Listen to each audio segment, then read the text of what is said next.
हरे कृष्णा, राधे राधे। आज की कथा में आप सभी भक्तों का हार्दिक स्वागत है। भगवान श्री कृष्ण और श्रीमती राधा रानी की कृपा सदैव आप और आपके समस्त परिवार पर बनी रहे।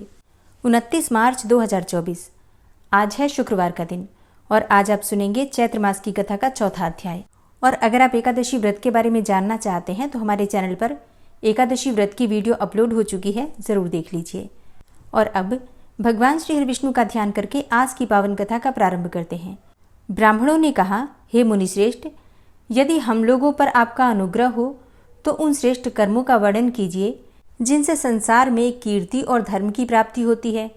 तब व्यास जी ने कहा कि जिसके खुदवाए हुए पोखरे में अथवा वन में गौएं 1 मास या फिर 7 दिनों तक तृप्त रहती हैं, वह पवित्र होकर संपूर्ण देवताओं द्वारा पूजित होता है। विशेषतः प्रतिष्ठा के द्वारा पवित्र हुई पोखरी के जल का दान करने से जो फल होता है वह सब सुनो। पोखरे में जब मेघ वर्षा करता है उस समय जल के जितने छींटे उछलते हैं उतने ही हजारों वर्षों तक पोखरा बनवाने वाला मनुष्य स्वर्गलोक का सुख भोगता है। जल से खेती पकती है जिससे कि मनुष्य को प्रसन्नता होती है। जल के बिना प्राणों का धारण करना असंभव है। पितरों का तर्पण, शौच, सुंदर रूप और दुर्गंध का नाश, ये सब जल पर ही निर्भर है।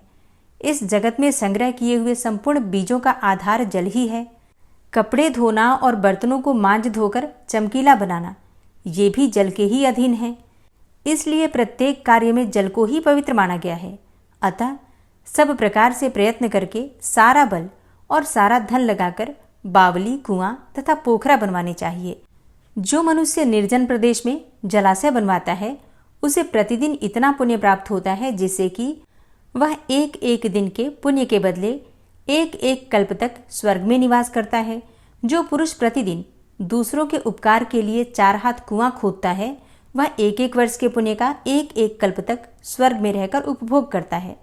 जलाशय बनाने का उपदेश देने वाले को 1 करोड़ वर्षों तक स्वर्ग का निवास प्राप्त होता है तथा जो स्वयं जलाशय बनवाता है उसका पुण्य तो अक्षय हो जाता है।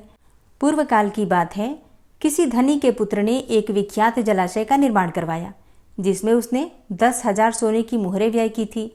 धनी ने अपनी पूरी शक्ति लगाकर प्राणपण से चेष्टा करके बड़ी श्रद्धा के साथ संपूर्ण प्राणियों के उपकार के लिए वह कल्याणमय जलाशय तैयार करवाया था। कुछ काल के पश्चात वह निर्धन हो गया। उसके बाद एक दूसरा धनी उसके बनवाए हुए जलाशय का मूल्य देने को उद्यत हुआ और कहा कि मैं इस जलाशय के लिए 10,000 स्वर्ण मुद्राएं दूंगा। इसे खुदवाने का पुण्य तो तुम्हें मिल ही चुका है, मैं केवल मूल्य देकर इसके ऊपर अपना अधिकार करना चाहता हूँ। यदि तुम्हें लाभ जान पड़े तो मेरा प्रस्ताव स्वीकार करो। धनी के ऐसा कहने पर जलाशय निर्माण करवाने वाले ने उसे इस प्रकार उत्तर दिया, भाई 10,000 का पुण्यकाल तो इस जलाशय से मुझे रोज ही प्राप्त होता है। पुण्यवेत्ताओं ने जलाशय निर्माण का ऐसा ही पुण्य माना है। इस निर्जन प्रदेश में मैंने यह कल्याणमय सरोवर निर्माण करवाया है। इसमें सब लोग अपनी इच्छा के अनुसार स्नान और जलपान आदि कार्य करते हैं। उनकी ये बात सुनकर लोगों ने खूब हंसी उड़ाई। तब वह लज्जा से पीड़ित होकर बोला, हमारी यह बात सच है, विश्वास न हो तो धर्मानुसार इसकी परीक्षा कर लो। धनी ने ईर्ष्यापूर्वक कहा, बाबू मेरी बात सुनो, मैं पहले तुम्हें 10,000 स्वर्ण मुद्राएं देता हूँ। इसके बाद मैं पत्थर लाकर तुम्हारे जलाशय में डालूंगा। पत्थर स्वाभाविक ही पानी में डूब जाएगा। फिर यदि वह समयानुसार पानी के ऊपर आकर तैरने लगेगा तो मेरा रुपया मारा जाएगा, नहीं तो इस जलाशय पर धर्मतः मेरा अधिकार हो जाएगा। जलाशय बनवाने वाले ने बहुत अच्छा कहकर उससे 10,000 मुद्राएं ले ली और अपने घर को चल दिया। अब धनी ने कई गवाह बुलाकर उनके सामने इस महान जलाशय में पत्थर गिरवाया। उसके इस कार्य को मनुष्यों, देवताओं और असुरों ने भी देखा। तब धर्म के साक्षी ने धर्मतुला पर 10,000 स्वर्ण मुद्राएं और जलाशय के जल को तोला, किंतु वे मुद्राएं जलाशय से होने वाले 1 दिन के जलदान की भी तुलना न कर सकी। अपने धन को व्यर्थ जाते देखकर धनी के हृदय को बड़ा दुख हुआ। दूसरे दिन वह पत्थर भी द्वीप की भांति जल के ऊपर तैरने लगा। यह देखकर लोगों में बड़ा कोलाहल मचा। अब इस अद्भुत घटना की बात सुनकर धनी और जलाशय का स्वामी दोनों ही प्रसन्नतापूर्वक वहां आए। पत्थर को उस अवस्था में देखकर धनी ने अपनी 10,000 मुद्राएं उसी की मान ली।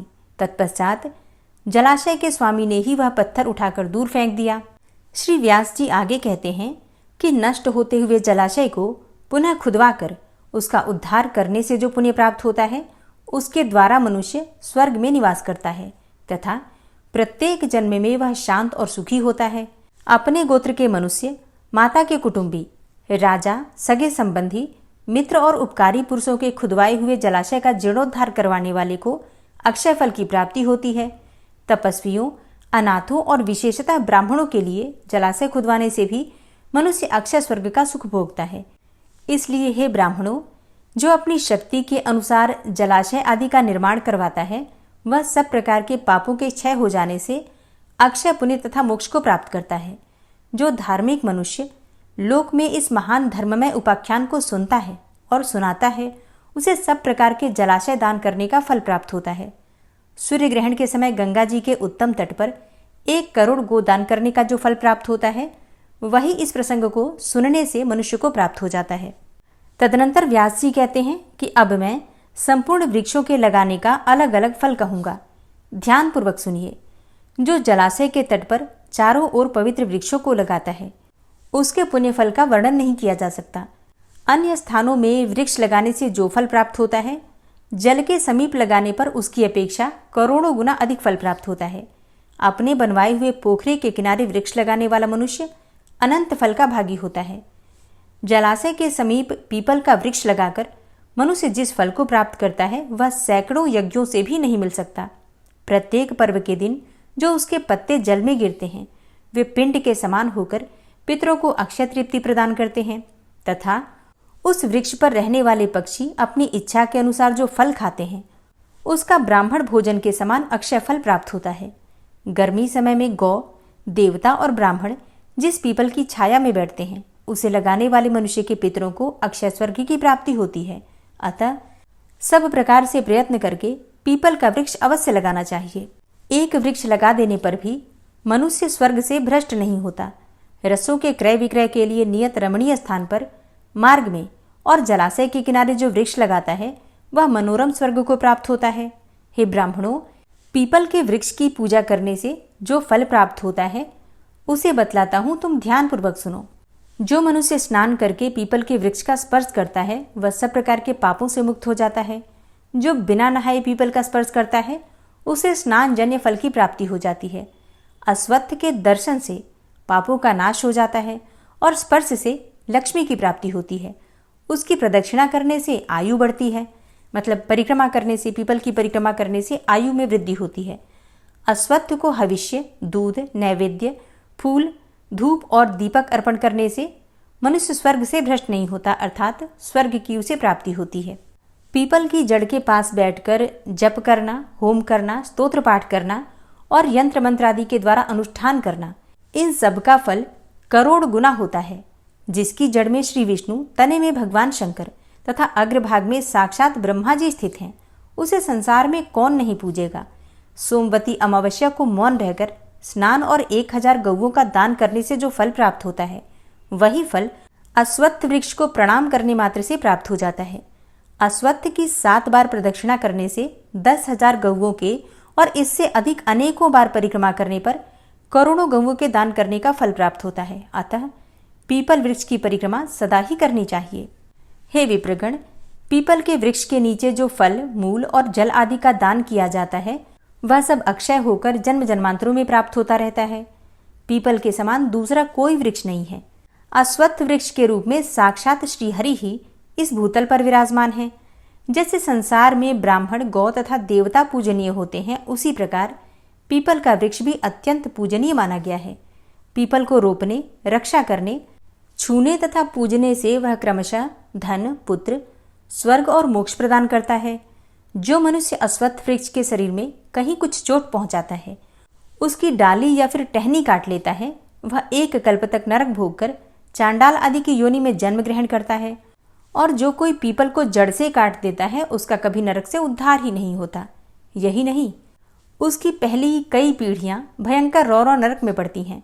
बेल के 8, बरगद के 7 और नीम के 10 वृक्ष लगाने का जो फल प्राप्त होता है, पीपल का 1 वृक्ष लगाने से भी वही फल प्राप्त हो जाता है। व्यास जी आगे कहते हैं कि हे ब्राह्मणों, अब मैं पांसले अर्थात प्याऊ का लक्षण बताता हूँ। जहाँ जल का अभाव हो।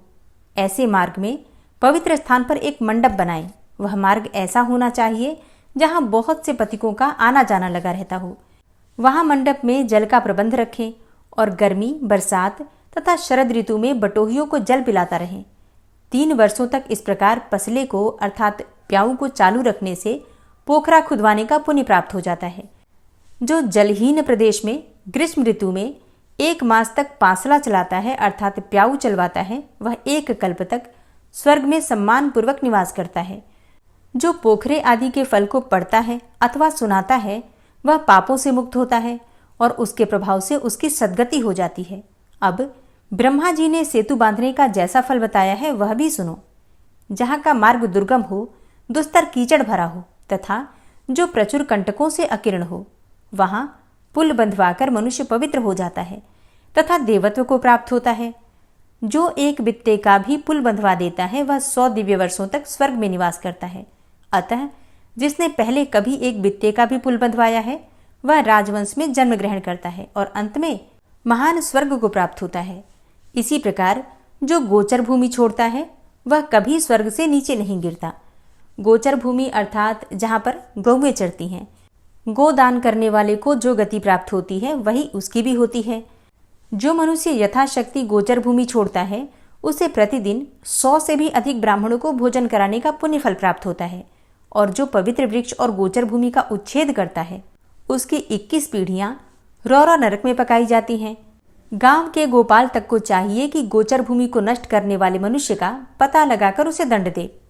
जो मनुष्य भगवान श्री विष्णु की प्रतिमा के लिए 3 या फिर 5 खंभों से युक्त शोभा संपन्न और सुंदर कलश से विभूषित मंदिर बनवाता है अथवा इससे भी बढ़कर जो मिट्टी या फिर पत्थर का देवालय निर्माण करवाता है, उसके खर्च के लिए धन और वृत्ति लगाता है तथा मंदिर में अपने इष्ट देव की विशेषता भगवान श्री विष्णु की प्रतिमा स्थापित करके शास्त्रोक्त विधि से उसकी प्रतिष्ठा करवाता है, वह नर श्रेष्ठ भगवान श्री विष्णु के सायुज्य को प्राप्त होता है। श्री विष्णु या श्री शिव की प्रतिमा बनवाकर उसके साथ अन्य देवताओं की भी मनोहर मूर्ति निर्माण कराने से मनुष्य जिस फल को प्राप्त करता है वह इस पृथ्वी पर हजारों यज्ञ, दान और व्रत आदि करने से भी नहीं मिलता। अपनी शक्ति के अनुसार श्री शिवलिंग के लिए मंदिर बनवाकर धर्मात्मा पुरुष वही फल प्राप्त करता है जो श्री विष्णु प्रतिमा के लिए मंदिर बनवाने से मिलता है। वह शिव के सायुज्य को प्राप्त करता है।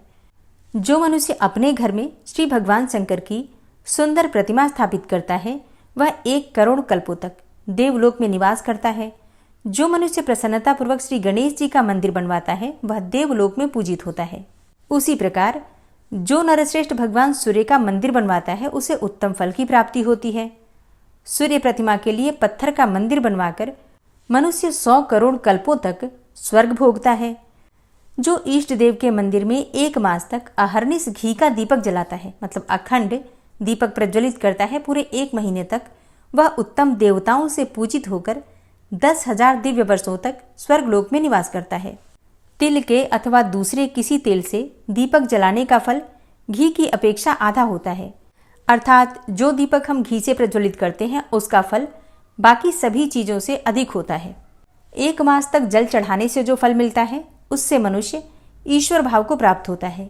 शीतकाल में देवता को रुईदार कपड़ा चढ़ाकर मनुष्य सब दुखों से मुक्त हो जाता है। देव विग्रह को ढकने के लिए 4 हाथ का सुंदर वस्त्र अर्पण करके मनुष्य कभी स्वर्ग से नहीं गिरता। देव विग्रह अर्थात देवताओं की मूर्ति को अगर हम वस्त्र अर्पित करते हैं, मतलब सुंदर रेशमी वस्त्र अर्पित किए जाते हैं, तो स्वर्ग की प्राप्ति होती है। उन्नति की इच्छा रखने वाले पुरुषों को स्वयंभू शिवलिंगों की पूजा करनी चाहिए। जो विद्वान एक बार भी शिवलिंग की परिक्रमा करता है वह 100 दिव्य वर्षों तक स्वर्गलोक का सुख भोगता है। इसी प्रकार क्रमशः स्वयंभू शिवलिंग को नमस्कार करके मनुष्य विश्व वंद्य होकर स्वर्गलोक को जाता है, इसलिए प्रतिदिन उन्हें प्रणाम करना चाहिए। जो मनुष्य लिंग स्वरूप भगवान श्री शंकर जी के धन का अपहरण करता है वह रौरव नरक की यातना भोगकर अंत में कीड़ा होता है। और जो मनुष्य शिवलिंग अथवा भगवान श्री विष्णु की पूजा के लिए मिले हुए दाता के द्रव्य को स्वयं ही हर लेता है वह अपने कुल की करोड़ों पीढ़ियों के साथ नरक से उद्धार नहीं पाता। जो जल, फूल और धूप दीप आदि के लिए धन लेकर फिर लोभवश उसे उस कार्य में नहीं लगाता वह अक्षय नरक में पड़ता है। भगवान शिव के अन्नपान का भक्षण करने से मनुष्य की बड़ी दुर्गत होती है। अतः जो ब्राह्मण शिव मंदिर में पूजा की वृत्ति से जीविका चलाता है उसका कभी नरक से उद्धार नहीं होता। अनाथ, दीन और विशेषतः श्रोत्रिय ब्राह्मण के लिए सुंदर घर निर्माण कराकर मनुष्य कभी स्वर्गलोक से नहीं गिरता। जो इस परम उत्तम पवित्र उपाख्यान का प्रतिदिन श्रवण करता है उसे अक्षय स्वर्ग की प्राप्ति होती है तथा मंदिर निर्माण आदि का फल भी प्राप्त हो जाता है। हरे कृष्णा। आज की कथा का यहीं पर समापन करती हूँ। इसके आगे का वृतांत आप कल की कथा में सुनेंगे। आज की कथा अगर आप ध्यान से सुनेंगे तो इसमें बहुत सारे उपाय बताए गए हैं, मतलब हर समस्या का समाधान आज की कथा में आपको मिल जाएगा। तो इस कथा को अगर हो सके तो दोबारा सुनिए और आपकी जो भी समस्या है उसके अनुसार कोई न कोई उपाय आपको मिल जाएगा। मतलब आज की कथा पूरी तरह से उपायों से ही भरी हुई है। इसमें व्यास ऋषि ने हर समस्या के लिए इतने सरल उपाय बताए हैं कि हर कोई कर सकता है, और ये ऋषियों की वाणी है तो इससे लाभ तो होगा ही। तो आप इन उपायों में से अपनी इच्छा के अनुसार कितने भी उपाय कर सकते हैं। मतलब ये सभी पुण्य कार्य बताए गए हैं, इनमें से हमसे जितना भी हो सके करने का प्रयास करना चाहिए। इससे दुर्गति से मुक्ति मिल जाती है, कम से कम इहलोक या परलोक में दुर्गति से बच सकते हैं। तो अगर आपको पसंद आई हो आज की कथा तो वीडियो को लाइक ज़रूर किया कीजिए, और अगर संभव हो तो वीडियो को शेयर भी किया कीजिए, और कमेंट बॉक्स में राधे राधे तो ज़रूर लिखा कीजिए। और अब आप सुनेंगे श्री नारायण कवच, जिसके सुनने मात्र से भगवान श्री हरि विष्णु की असीम कृपा आपको प्राप्त होगी। श्री नारायण कवच। भगवान श्री हरि गरुड़ जी की पीठ पर अपने चरण कमल रखे हुए हैं। अणिमा आदि 8 सिद्धियां उनकी सेवा कर रही हैं, और 8 हाथों में शंख, चक्र, ढाल, तलवार, गदा, बाण, धनुष और पाश अर्थात फंदा धारण किए हुए हैं। वे ही ओंकार स्वरूप प्रभु सब प्रकार से सब ओर से मेरी रक्षा करें। मत्स्य मूर्ति भगवान जल के भीतर जल तंतुओं से और वरुण के पास से मेरी रक्षा करें। माया से ब्रह्मचारी रूप धारण करने वाले वामन भगवान स्थल पर और विश्वरूप श्री त्रिविक्रम भगवान आकाश में मेरी रक्षा करें। जिनके घोर अट्टहास करने पर सब दिशाएं गूंज उठी थी और दैत्य पत्नियों के गर्भ गिर गए थे, वे दैत्य युद्धपतियों के शत्रु भगवान नृसिंह किले, जंगल, रणभूमि आदि विकट स्थानों में मेरी रक्षा करें।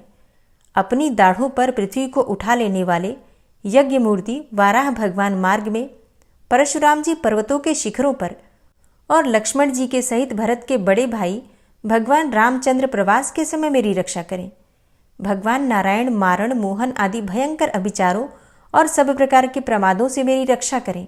ऋषि श्रेष्ठ नर गर्व से, योगेश्वर भगवान दत्तात्रेय योग के विघ्नों से और त्रिगुणाधिपति भगवान कपिल कर्म बंधन से मेरी रक्षा करें। परम ऋषि सनत कुमार कामदेव से, हयग्रीव भगवान मार्ग में चलते समय देव मूर्तियों को नमस्कार आदि न करने के अपराध से और देवर्षि नारद सेवा अपराधों से और भगवान कच्छप सब प्रकार के नरकों से मेरी रक्षा करें। भगवान धन्वंतरी कुपथ्य से, जितेंद्र भगवान ऋषभदेव सुख दुख आदि भयदायक द्वंद्वों से, यज्ञ भगवान लोकापवाद से और बलराम जी मनुष्यकृत कष्टों से और श्री शेष जी क्रोधवश नामक सर्पों के गणों से मेरी रक्षा करें। भगवान श्री कृष्ण द्वैपायन व्यास जी अज्ञान से तथा बुद्धदेव पाखंडियों से और प्रमाद से मेरी रक्षा करें।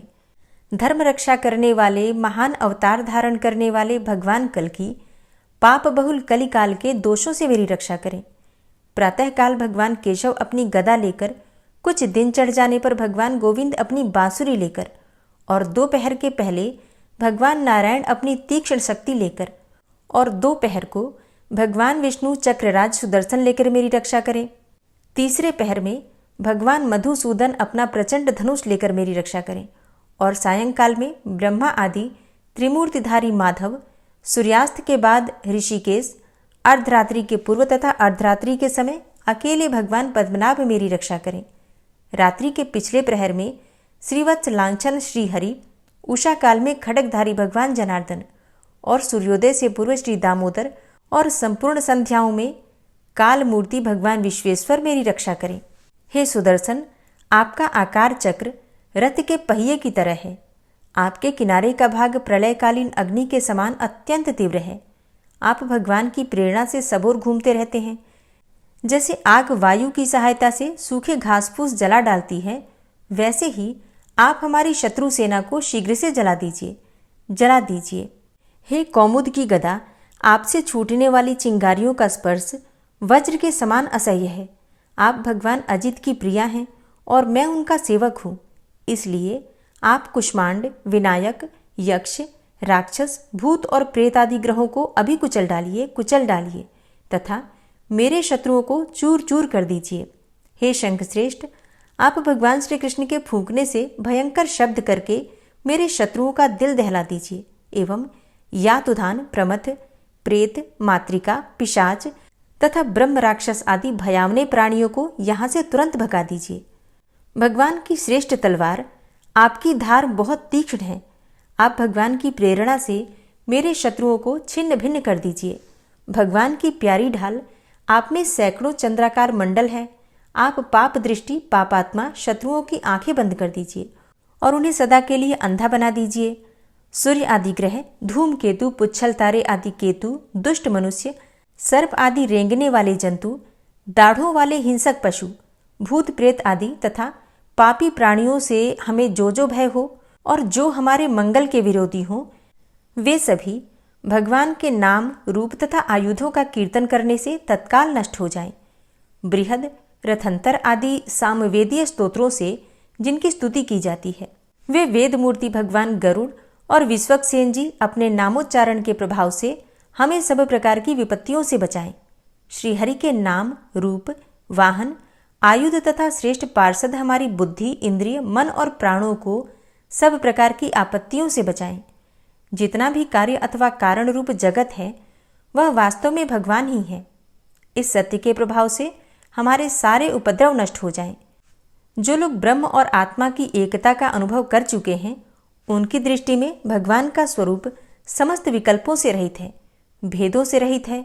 फिर भी वे अपनी माया शक्ति के द्वारा भूषण, आयुध और रूप नामक शक्तियों को धारण करते हैं। यह बात निश्चित रूप से सत्य है। इस कारण सर्वज्ञ, सर्वव्यापक भगवान श्रीहरि सदा सर्वत्र सब स्वरूपों से हमारी रक्षा करें। जो अपने भयंकर अट्टहास से सब लोगों के भय को भगा देते हैं और अपने तेज से सबका तेज ग्रस लेते हैं, वे भगवान नृसिंह दिशा विदिशा में, नीचे ऊपर, बाहर भीतर सब ओर से हमारी रक्षा करें। हे देवराज इंद्र, मैंने तुम्हें यह नारायण कवच सुना दिया है। इस कवच से तुम अपने को सुरक्षित कर लो। बस फिर तुम अनायास ही सब दैत्य युद्धपतियों को जीत कर लोगे। इस नारायण कवच को धारण करने वाला पुरुष जिसको भी अपने नेत्रों से देख लेता है अथवा पैर से छू देता है, तत्काल समस्त भयों से वो मुक्त हो जाता है। जो इस वैष्णवी विद्या को धारण कर लेता है, उसे राजा, डाकू, प्रेत, पिशाच आदि और बाघ आदि हिंसक जीवों से कभी किसी प्रकार का भय नहीं होता। हे देवराज, प्राचीन काल की बात है, एक कौशिक गोत्री ब्राह्मण ने इस विद्या को धारण करके योग धारणा से अपना शरीर मरुभूमि में त्याग दिया। अब जहां उस ब्राह्मण का शरीर पड़ा था, उसके ऊपर से एक दिन गंधर्वराज चित्ररथ अपनी स्त्रियों के साथ विमान पर बैठकर निकले। वहां आते ही वे नीचे की ओर सिर किए विमान सहित आकाश से पृथ्वी पर गिर पड़े। इस घटना से उनके आश्चर्य की सीमा न रही। जब उन्हें बालखिल्य मुनियों ने बतलाया कि यह नारायण कवच धारण करने का प्रभाव है, तब उन्होंने उस ब्राह्मण देव की हड्डियों को ले जाकर पूर्ववाहिनी सरस्वती नदी में प्रवाहित कर दिया और फिर स्नान करके वे अपने लोक को चले गए। श्री सुखदेव जी कहते हैं, हे परीक्षित, जो पुरुष इस नारायण कवच को समय पर सुनता है और जो आदरपूर्वक इसे धारण करता है, उसके सामने सभी प्राणी आदर से झुक जाते हैं और वह सब प्रकार के भयों से मुक्त हो जाता है। हे परीक्षित, शतक्रतु इंद्र ने आचार्य विश्वरूप जी से यह वैष्णवी विद्या प्राप्त करके रणभूमि में असुरों को जीत लिया और वे त्रैलोक्य लक्ष्मी का उपभोग करने लगे। श्री नारायण कवच संपूर्ण हुआ। श्री राधा कृपा कटाक्ष स्तोत्र। मुनीन्द्र वृंद वंदिते त्रिलोक शोक हारिणी प्रसन्न वक्त्र पंकजे निकुंज भूविलासिनी व्रजेन्द्र भानुनंदिनी व्रजेन्द्र सूनु संगते कदा करिष्यसि हमां कृपा कटाक्ष भाजनम्। अशोक वृक्ष वल्लरी वितान मंडपस्थिते प्रवाल बाल पल्लव प्रभारुणांध्रि कोमले वराभय स्फुरत्करे प्रभूत संपदालये कदा करिष्यसि मां कृपाकटाक्षभाजनम्। अनङ्गरङ्गमङ्गलं प्रसङ्गभङ्गुरं भ्रुवां सविभ्रमं ससम्भ्रमं दृगन्तबाणपातने। निरन्तरं वशीकृतप्रतीतनन्दनन्दने कदा करिष्यसि मां कृपाकटाक्षभाजनम्। तडित्सुवर्णचम्पकप्रदीप्तगौरविग्रहे मुखप्रभापरास्तकोटिसारदेन्दुमण्डले। विचित्रचित्रसञ्चरच्चकोरशावलोचने कदा करिष्यसि मां कृपाकटाक्षभाजनम्। मदोन्मदादियौवने प्रमोदमानमण्डिते प्रियानुरागरञ्जिते कलाविलासपण्डिते। अनन्यधन्यकुञ्जराज्यकामकेलिकोविदे कदा करिष्यसि मां कृपाकटाक्षभाजनम्।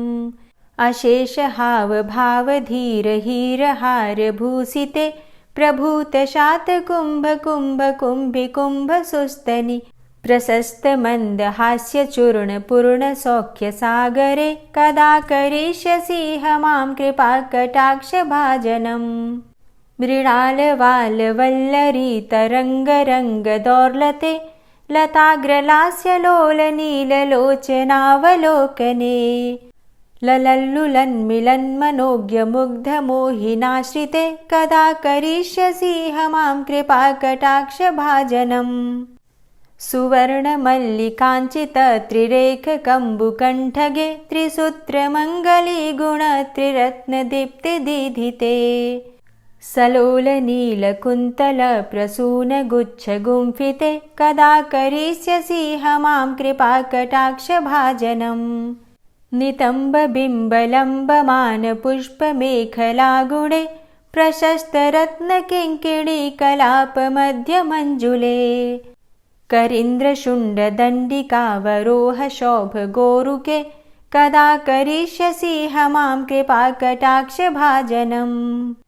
अनेकमन्त्रनादमञ्जुनूपुरारवस्खलत् समाजराजहंसवंश निक्वडातिगौरवे विलोलहेमवल्लरी विडम्बिचारुचङ्क्रमे कदा करिष्यसि मां कृपाकटाक्षभाजनम्।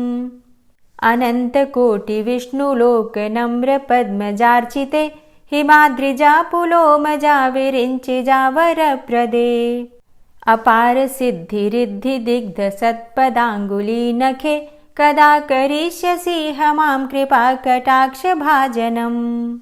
मखेश्वरी क्रियेश्वरी स्वधेश्वरी सुरेश्वरी त्रिवेदभारतीश्वरी प्रमाणशासनेश्वरी रमेश्वरी क्षमेश्वरी प्रमोदकाननेश्वरी व्रजेश्वरी व्रजाधिपे श्रीराधिके नमोऽस्तुते। इतीममद्भुतं स्तवं निशम्य भानुनन्दिनी करोतु सन्ततं जनं कृपाकटाक्षभाजनम्। भवेत्तदैव सञ्चितत्रिरूपकर्मनाशनं लभेत्तदा ब्रजेन्द्रसूनुमण्डलप्रवेशनम्। जय जय श्री राधे, जय जय श्री राधे।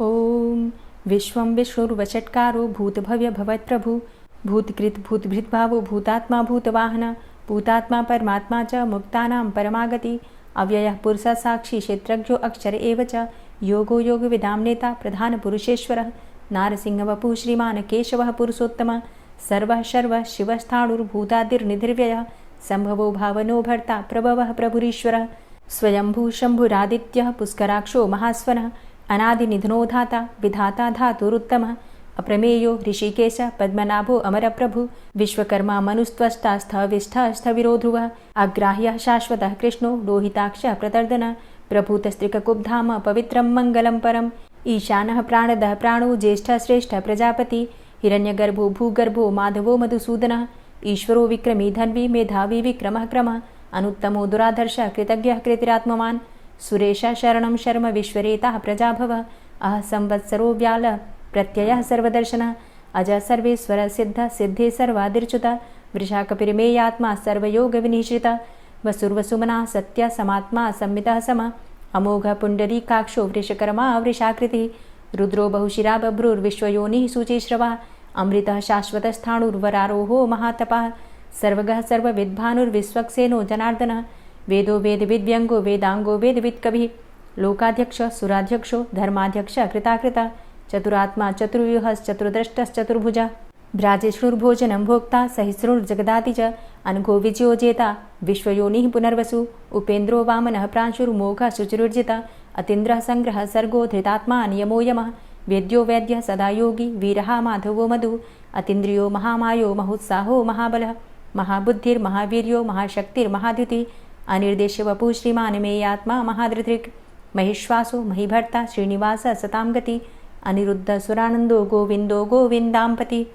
मरीचिर्दमनो हंस सुपर्णो भुजगोत्तम हिरण्यनाभ सुतपा पद्मनाभ प्रजापति अमृत्यु सर्वदिक्सिंह संधाता संधिमान स्थिर अजो दूर्मर्षण शास्ता विश्रुतात्मा सुरारिः गुरुर्गुर्तमो धाम सत्य सत्यपराक्रम निमिषो अनिमिषो श्रग्वी वाचस्पतिरुदारधि अग्रणिर्ग्रामणी श्रीमान् न्यायो नेता समीरण सहस्रमूर्धा विश्वात्मा सहस्राक्ष सहस्रपात् आवर्तनो निवृत्तात्मा संवृतः संप्रमर्दन अहसंवर्तको वहनिर्निलोधरणीधरः सुप्रसादः प्रसन्नात्मा विश्वदृग् विशुभुग्विभु सत्कर्ता सत्कृतः साधु जहनुर्नारायणो नरः असंख्येयो अप्रमेयात्मा विशिष्टशिष्टकृच्छुवि सिद्धार्थ सिद्धसंकल्प सिद्धिदः सिद्धिसाधनः वृषाहि वृषभो विष्णुर्विष्पर्वा वृषोदरः वर्धनो वर्धमानश्च विविक्तः श्रुतिसागरः सुभुजो दूर्धरो वाग्मी महेन्द्रो वसुदो वसु नैकरूपो बृहद्रूप शिपिविष्टः प्रकाशनः ओजस्तेजो द्युतिधरः प्रकाशात्मा प्रतापनः रिद्धस्पष्टाक्षरो मन्त्रश्चन्द्रांशुर्भास्करदुतिः अमृतांशुद्भवो भानु शशबिन्दुः सुरेश्वरः औषधं जगतः सेतु सत्यधर्मपराक्रमः भूतभव्य भवन्नाथ पवनः पावनो नलः कामः कामकृत्कान्तः कामः कामप्रदः प्रभु युगादिकृद्युगावर्तो नैकमायो महाशनः अदृश्योऽव्यक्तरूपश्च सहस्रजितनन्तजित् इष्टो अविशिष्ट शिष्टेष्ट शिखण्डी नहुसो वृष क्रोधः क्रोधकृत्कर्ता विश्वबाहुर्महीधरः अच्युतः प्रतितः प्राणः प्राणदो वासवानुजः अपां निधिर्धिष्ठानं प्रमत्तः प्रतिष्ठितः स्कन्दः स्कन्दधरो धूर्यो वरदो वायुवाहनः वासुदेवो बृहद्भानुरादिदेवः पुरन्दरः अशोकस्तारणस्तारः शूरः सौरिर्जनेश्वरः अनुकूलः शतावर्त पद्मी पद्मनिभेक्षणः पद्मनाभो अरविन्दाक्ष पद्मगर्भ शरीरभृत् महर्धिरिद्धो वृद्धात्मा महाक्षो गरुडाध्वजः अतुलः शरभो भीमो समयज्ञो हविर्हरि सर्वलक्षणलक्षण्यो लक्ष्मीवान् समितिञ्जय वीक्षरो रोहितो मार्गो हेतुर्दामोदरः सह महीधरो महाभागो वेगवान् मिताशन उद्भवः शोभणो देव श्रीगर्भ परमेश्वर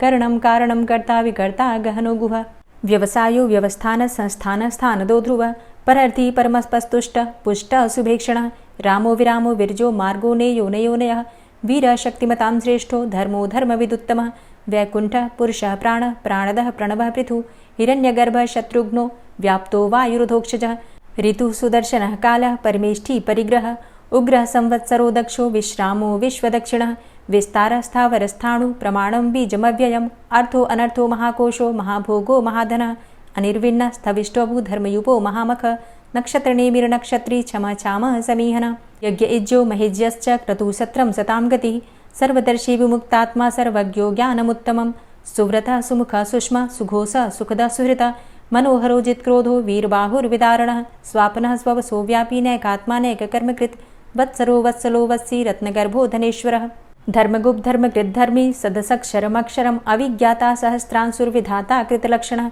गभस्तिनेमिः सत्त्वस्थः सिंहो भूतमहेश्वरः आदिदेवो महादेवो देवेशो देवभृद्गुरुः उत्तरो गोपतिर्गोप्ता ज्ञानगम्यः पुरातनः शरीरभूतभृद्भोक्ता कपीन्द्रो भूरि दक्षिणः सोमभो अमृतपः सोमः पुरुजित पुरुषोत्तमः विनयोजयः सत्यसन्धो दाशाः सात्वताम्पतिः जीवो विनयिता साक्षी मुकुन्दो अमितविक्रमः अम्भो निद्रणन्तात्मा महोदधीशयोऽन्तकः अजो महार्हः स्वाभाव्यो जितामित्रः प्रमोदनः आनन्दो नन्दनो नन्दः सत्यधर्मा त्रिविक्रमः महर्षि कपिलाचार्यः कृतज्ञो मेदिनीपतिः त्रिपदस्त्रिदशाध्यक्षो महाशृङ्गः कृतान्तकृत् महावराहो गोविन्दः सुखेणः कनकाङ्गदी गुह्यो गभीरो गहनो गुप्तश्चक्रगदाधरः वेधा स्वाङ्गो अजितः कृष्णो दृढः सङ्कर्षणोच्युतः वरुणो वारुणो वृक्षः पुष्कराक्षो महामनाः भगवान् भगानन्दी वनमाली हलायुधः आदित्यो ज्योतिरादित्यः सहिष्णुर्गतिसत्तमः सुधन्वाखण्ड परशुर्दारुणो द्रविडप्रदः दिविस्त्रिक्सर्वदृग्व्यासो वाचस्पतिर्योनिजः त्रिसामा सामगः साम निर्वाणं भेषजं भिषक्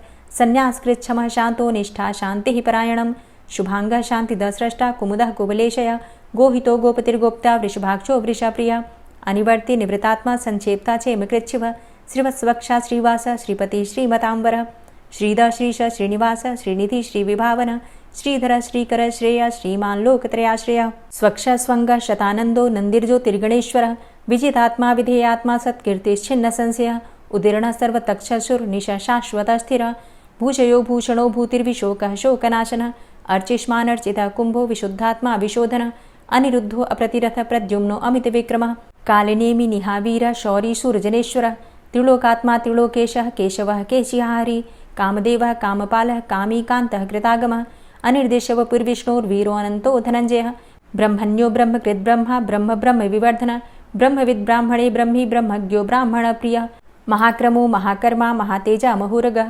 महाक्रतुर्महायज्वा महायज्ञो महाहवि स्तव्यः स्तव प्रिय स्तोत्रं स्तुतिस्तोतारण प्रिय पूर्णः पुरैता पुण्य पुण्यकीर्तिर्नामयः मनोजवस्तीर्थकरो वसुरेता वसुप्रद वसुप्रदो वासुदेव वसुर्वसुमनाहवि सद्गतिः सत्कीर्तिः सत्ता सद्भूति सत्परायणः शूरसेनो यदुश्रेष्ठ सन्निवासः सुयामुनः भूतावासो वासुदेवः सर्वासु निलयोऽनलः दर्पः दर्पदो दृप्तो दूढरोथा पराजितः विश्वमूर्तिर्महामूर्तिर्दीप्तमूर्तिर्मूर्तिमान् अनेकमूर्तिरव्यक्तः शतमूर्तिः शताननः एको नैकः सवः क किं यत्तत्पदमनुत्तमं लोकबन्धुर्लोकनाथो माधवो भक्तवत्सलः सुवर्णवर्णो हेमांगो वरांगश्चन्दनांगदी वीरः विषमः शून्यो घृताशीर चलश्चलः अमानीमानदो मान्यो लोकस्वामी त्रिलोकदृक् सुमेधा मेधजो धन्यः सत्यमेधा धराधरः तेजो वृषः द्वितिधरः सर्वशस्त्रभृतांबर प्रग्रहो निग्रहो व्यग्रो नैकशृङ्गो गदाग्रजः चतुर्मूर्तिश्चतुर्बाहुश्चतुर्व्यूहश्चतुर्गति चतुरात्मा चतुर्भावश्चतुर्वेदविदेकपात् समावर्तो अनिवृतात्मा दुर्जयो दुरतिक्रम दुर्लभो दुर्गमो दुर्गो दुरावासो दुरारिहा शुभांगो लोकसारंग शुतन्तुस्तन्तुवर्धन इन्द्रकर्मा महाकर्मा कृतकर्मा कृतागम उद्भवः सुन्दरः सुन्दो रत्ननाभः सुलोचनः अर्को वाजसनः शृङ्गी जयन्तः सर्वविजयी सुवर्णबिन्दुरक्षोभ्य सर्वभागीश्वरेश्वरः महाह्रदो महागर्तो महाभूतो महानिधि कुमुदः कुन्दरः कुन्दः पर्जन्यः पावनो नीलः अमृताशो अमृतवपुः सर्वज्ञः सर्वतोमुखः सुलभः सुव्रतः सिद्धः शत्रुजित् शत्रुतापनः न्यग्रोधो दुम्बरो अस्वस्थश्चाणुरान्ध्रनिषूदनः सहस्रार्चिः सप्तजिह्वः सप्तैधा सप्तवाहनः अमूर्तिरणघो अचिन्त्यो भयकृद्भयनाशनः अणुर्बृहत् कृशस्थूलो गुणभृन्निर्गुणो महान् अधृतः स्वधृतः स्वास्य प्राग्वंशो वंशवर्धनः भारभृति कथितो योगी योगी स सर्वकामद आश्रम श्रमण छाम सुपर्णो वायुवाहन धनुर्धरो धनुर्वेदो दण्डोदमयितादम अपराजितः सर्वसहो नियन्ता नियमो यमः सत्त्ववान् सात्विकः सत्य सत्यधर्मपरायण अभिप्रायः प्रियार्होर्ह प्रियकृत्प्रीतिवर्धनः विहाय सगतिर्ज्योति सुरुचिर्हुद्भुग्विभु रविर्विलोचनः सूर्य सविता रविलोचनः अनन्तो हुद्भुग्भोक्ता सुखदो नैकजोग्रज अनिर्विण्ण सदामर्षि लोकाधिष्ठानमद्भुतः सनात सनातन्तमः कपिलः कपिरप्यय स्वस्तिदः स्वस्तिकृत् स्वस्ति स्वस्तिभुक् स्वस्ति दक्षिणः रौद्रः कुण्डली चक्रे विक्रमयुर्जितशासनः शब्दातिगः शब्दशः शिशिरः शर्वरीकरः अक्रूरः पेशलो दक्षो दक्षिणः क्षमिणाम्बर विद्वतमो वितभय पुण्यश्रवणकीर्तन उत्तारणो दुष्कृतिः पुण्यो दुःस्वप्ननाशन वीरः रक्षणः सन्तो जीवनः पर्यवस्थितः अनन्तरूपो अनन्तसृर्जितमन्युर्भयापः चतुरश्रो गभीरात्मा विदिशो व्यादिशो दिश अनादिर्भूर्भुवो लक्ष्मीः सुवीरो रुचिराङ्गद जननो जन्मादिर्भीमो भीमपराक्रम आधारनीलयोधाता पुष्पहासः प्रजागर ऊर्ध्वगः सत्पथाचारः प्राणदः प्रणमपण प्रमाणं प्राणनीलयः प्राणभृत् प्राणजीवनः तत्त्वं तत्त्वविदेकात्मा जन्म मृत्यु जरातिगः पूर्व स्वस्तरुस्तार सविता प्रपितामह यज्ञो यज्ञपतिर्यज्वा यज्ञांगो यज्ञवाहन यज्ञभृद्यज्ञकृद्यज्ञ यज्ञभुग्यज्ञसाधन यज्ञान्तिकृद्यज्ञ गुह्यमन्यमन्नादेव च आत्मयोनिः स्वयं जातो वैखानः सामगायन देवकी नंदन स्रष्टा क्षितिसः पापनाशन शंखभृन्नन्दकी चक्री शारंगधन्वा गदाधर रथांगपाणिरक्षोभ्य सर्वप्रहरणायुध ओम नमः इति। और अब आप सुनेंगे श्री तुलसी चालीसा। श्री तुलसी महारानी करु विनय सिरनाय, जो मम हो संकट विकट दीजे मात नशाय। नमो नमो तुलसी महारानी, महिमा अमित न जाए बखानी। दियो विष्णु तुमको सन्माना, जग में छायो सुयस महाना। विष्णु प्रिया जय जयति भवानी, तिहु लोक की हो सुख खानी। भगवत पूजा करे जो कोई, बिना तुम्हारे सफल न होई। जिन घर तव नहीं होय निवासा, उस घर कर ही विष्णु नहीं बासा। करें सदा जो तव नित सुमिरन, तेहि के काज होय सब पूरन। कार्तिक मास महात्म तुम्हारा, ताको जानत सब संसारा। तव पूजन जो करे कुंवारी, पावे सुंदर वर सुकुमारी। करे जो पूजा नित प्रति नारी, सुख संपत्ति से होय सुखारी। वृद्धा नारी करे जो पूजन, मिले भक्ति होवे पुलकित मन। श्रद्धा से पूजे जो कोई, भवनिधि से तर जावे सोई। कथा भागवत यज्ञ करावे, तुम बिन नहीं सफलता पावे। छायो तब प्रताप जग भारी, ध्यावत तुम्हि सकल चित धारी। तुम्ही मात यंत्रन तंत्रन में, सकल काज सिद्धि होवे क्षण में। औषधि रूप आप हो माता, सब जग में तव यश विख्याता। देव ऋषि मुनि और तपधारी, करत सदा तव जय जयकारी। वेद पुराणन तव यश गाया, महिमा अगम पार नहीं पाया। नमो नमो जय जय सुख कारणी, नमो नमो जय दुख निवारणी। नमो नमो सुख संपत्ति देनी, नमो नमो अघ काटन चेनी। नमो नमो भक्तन दुख हरणी, नमो नमो दुष्टन मद छेनी। नमो नमो भव पार उतारणी, नमो नमो परलोक सुधारणी। नमो नमो निज भक्त उबारणी, नमो नमो जन काज सवारणी। नमो नमो जय कुमति नशावनी, नमो नमो सब सुख उपजावनी। जयति जयति जय तुलसी माई, ध्याऊं तुमको शीश नवाई। निज जन जानि मोहि अपनाओ, बिगड़े कारज आप बनाओ। करूं विनय मैं मात तुम्हारी, पूर्ण आशा करहु हमारी। शरण चरण कर जोरी मनाऊं, निश दिन तेरे ही गुण गाऊं। करहु मात अब मोह पर दाया, निर्मल होए सकल मम काया। मांगू मातु यही बर दीजे, सकल मनोरथ पूर्ण कीजे। जानू नहीं कछु नेम आचारा, क्षमहु मातु अपराध हमारा। 12 मास करे जो पूजा, तासम जग में और नहीं दूजा। प्रथम ही गंगा जल मंगवावे, फिर सुंदर स्नान करावे। चंदन अक्षत पुष्प चढ़ावे, धूप दीप नैवेद्य लगावे। करें आचमन गंगा जल से, ध्यान करे हृदय निर्मल से। पाठ करे फिर 40 की, स्तुति करे मात तुलसा की। यह विधि पूजा करे हमेशा, ताके तन नहीं रहे कलेशा। करे मास कार्तिक का साधन, सोवे नित पवित्र हुई जाहि। है यह कथा महासुखदाई, पढ़े सुने सो भव तर जाई। यह श्री तुलसी 40 पाठ करे जो कोय, गोविंद सो फल पावही, जो मन इच्छा होय। तुलसी 40 संपूर्ण। और अब आप सुनेंगे तुलसी महारानी की आरती।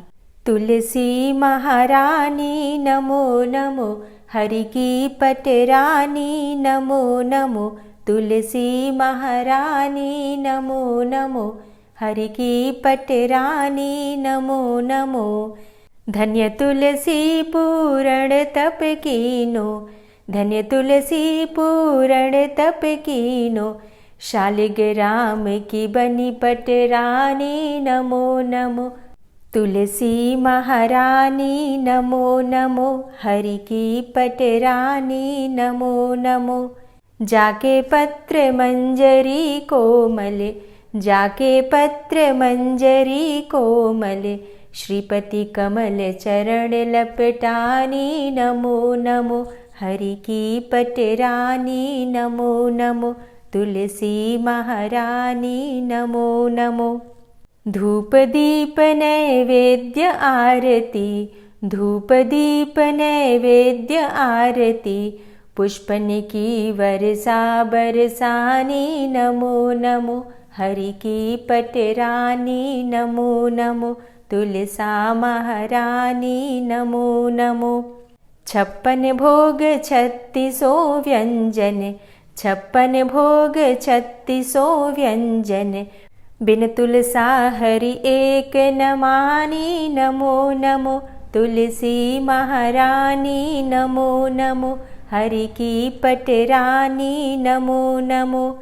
सभी सखी मैया तेरो यश गावे, सभी सखी मैया तेरो यश गावे। भक्ति दान दीजे महारानी नमो नमो। तुलसा महारानी नमो नमो। हरि की पटरानी नमो नमो। नमो नमो तुलसा महारानी, नमो नमो तुलसी महारानी।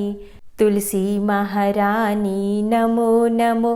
हरि की पटरानी नमो नमो। तुलसी महारानी नमो नमो। हरि की पटरानी नमो नमो।